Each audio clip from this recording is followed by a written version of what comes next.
Buen día, mi nombre es Dayana Alvarado. Este trabajo lo hicimos junto con Sebastián Ortiz. Em, Somos del programa Logística Empresarial con ficha 1963-985. En este espacio voy a explicar lo del modelo y la matriz que se tiene en cuenta a la empresa Home Center en el área de servicio al cliente. Para comenzar, voy a hacer una breve explicación del modelo de servicio al cliente. Nosotros manejamos este diagrama en donde tenemos que tener en cuenta que un modelo de servicio al cliente surge a partir de que de que nosotros necesitamos saber como empresa y entender desde la perspectiva del cliente qué intereses y qué requerimientos tiene él como, sobre lo que está buscando o solicitando con nosotros. Entonces, es decir, que si, por ejemplo, en nuestro caso, que hicimos un ejemplo hipotético de una venta en línea, online, necesitamos enfocarnos en cuál va a ser ese paso a paso que le vamos a brindar al usuario durante la comunicación con nosotros. Y por otro lado, qué experiencia queremos que tenga el cliente al interactuar por este medio y cómo podemos contribuir a eso para que eso sea bueno, sea satisfactorio para él. Entonces, en primer lugar, el servicio al cliente surge a partir de que un cliente se quiere comunicar con nosotros, quiere tener alguna relación con nosotros. Entonces, ¿cómo se genera esto? Por un interés, gracias a un interés por un producto que él quiera obtener de nuestra empresa. Para querer obtener un producto se necesita un conocimiento básico en la autonomía para adquirir un producto. Entonces, en primer lugar, la primera parte es em, como es esa primera parte que nosotros vamos a mostrarle a él en el paso a paso para que adquiera su producto. Entonces, como primer lugar, el cliente se contacta con la empresa para obtener mayor información sobre la adquisición de estos. Entonces, él decide llamar, hacer este pedido por vía telefónica. Entonces, nosotros como empresa vamos a implementar un servidor o un menú automático, un menú programado y como primer servidor hacia el cliente va a brindarle una serie de opciones con diferentes servicios. Por ejemplo, puede decir marque 1 para conocer el punto más cercano a usted sobre una de las sedes de Home Center. Marque 2 para eh, realizar una compra por este medio. Marque 3 para, no sé, para generar una EPQR, una inquietud, una pregunta, una queja o reclamo. Entonces, este cliente decide marcar la opción 2 para generar una compra de producto. Entonces, este numeral 2 está mandando a otra opción 1 que habla de comunicarse con un asesor en línea. Entonces, él marca esta opción y a partir de esto, nosotros le damos las respuestas a las inquietudes que él tenga. Por ejemplo, los medios de pago, el precio del producto, el tiempo en que va a llegar el producto a su casa, o en dónde lo tiene que recoger, etcétera, etcétera. En este punto, el cliente tiene una buena visión sobre la empresa, porque no hubo ningún problema, porque gracias a su buen servicio, él decide proceder a la compra del producto. Pero la relación empresa-cliente no queda solamente ahí. Parece que, bueno, en nuestro modelo empezamos con los negativos. El producto presenta una falencia. Entonces, aquí en los negativos voy a hablar del primero. Entonces, el producto presenta una falencia. Entonces,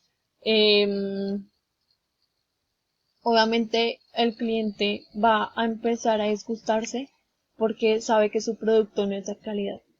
Entonces, para esto, él se comunica con la empresa y hace el proceso de garantía, de devolución de dinero o de reposición del producto, que en estos tres cuadritos los explicamos más detalladamente, pero por el tiempo no me voy a extender.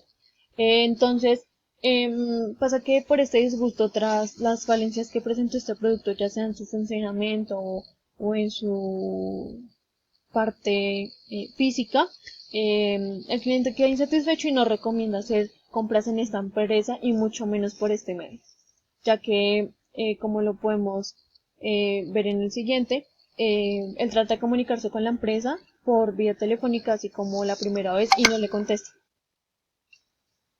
Entonces tiene que hacerlo, bueno, entonces después el insatisfecho busca las otras maneras de comunicarse, entonces envía un correo electrónico, le responde, pero a lo último pasa y sucede que el tiempo de evolución es muy extenso. Le dijeron 40, en 48 llega, en 48 horas se le va a hacer la validación de su garantía, pero resulta y pasa que pasó una semana y el producto no ha llegado.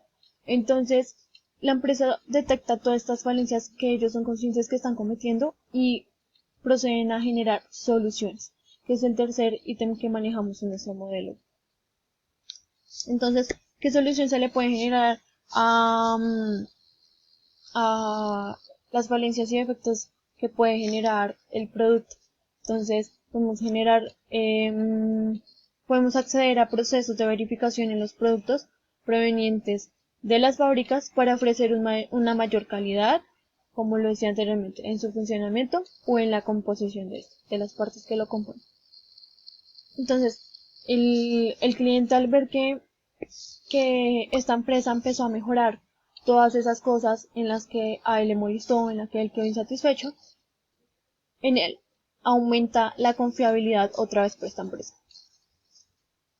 Aumenta su satisfacción. Entonces, al tener en cuenta esto, se va a decir que el cliente, entonces, como volvió a confiar en la empresa, va a volver a comprar. Entonces se va a generar un crecimiento en ventas y un crecimiento en clientes. Porque si hay clientes, lo más probable es que hayan ventas. Todo esto mejora la imagen y la reputación que tuvo la empresa Home Center tras haber tenido diferentes inconvenientes con respecto al servicio al cliente. Por otro lado está la matriz. En esta perdón, se compone por el resumen narrativo, indicadores, medios de verificación y supuestos. El resumen narrativo son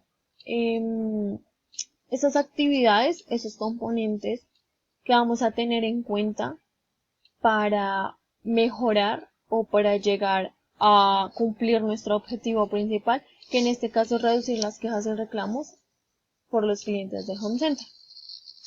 El indicador es, como su nombre lo dice, es como el ítem que nos indica cómo podemos evaluar esto. Cómo podemos llegar a eso. Entonces, el medio de verificación es la manera o el procedimiento o lo que debemos incluir para verificar que el indicador se esté cumpliendo. Y un supuesto se da tras es como una solución o lo que esperamos hipotéticamente.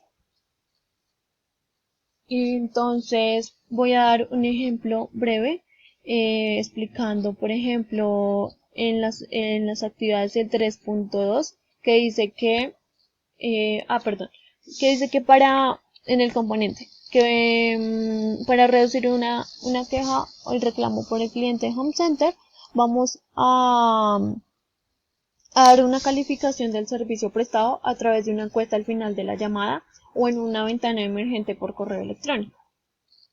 Entonces, ¿cómo podemos llegar a este? Entonces, por ejemplo, incluir un método de calificación del asesor durante la llamada telefónica o durante el correo electrónico. Entonces, en el 3.2 procedemos a colocar ese diligenciamiento de la encuesta en práctica de satisfacción acerca del servicio. Entonces, ¿qué indicador podemos tener en este? Sería entonces, por ejemplo, los cambios percibidos por la calificación. Es decir, el indicador nos va a decir si nos sirvió esto que estamos haciendo, si nos sirvió implementar una encuesta de satisfacción o no. ¿Qué está pasando con esta implementación? Entonces, ¿cómo podemos verificar que hay cambios? Por, como dijimos anteriormente, por incluir una encuesta, no sé, semestralmente, o por llamada, perdón, no, el medio de verificación lo podemos hacer a partir de una base de datos que incluyan todas las respuestas, todas las encuestas vistas anteriormente para quien esté involucrado en esto. Entonces, es decir, esta base de datos se puede hacer mensualmente, trimestralmente, semestralmente, dependiendo el tiempo que la empresa decida. Por último, nosotros suponemos que al implementar todo esto vamos a mejorar el sistema de respuestas en la atención de las IPQR que tiene el cliente con respecto a nosotros como empresa. Muchísimas gracias por su atención.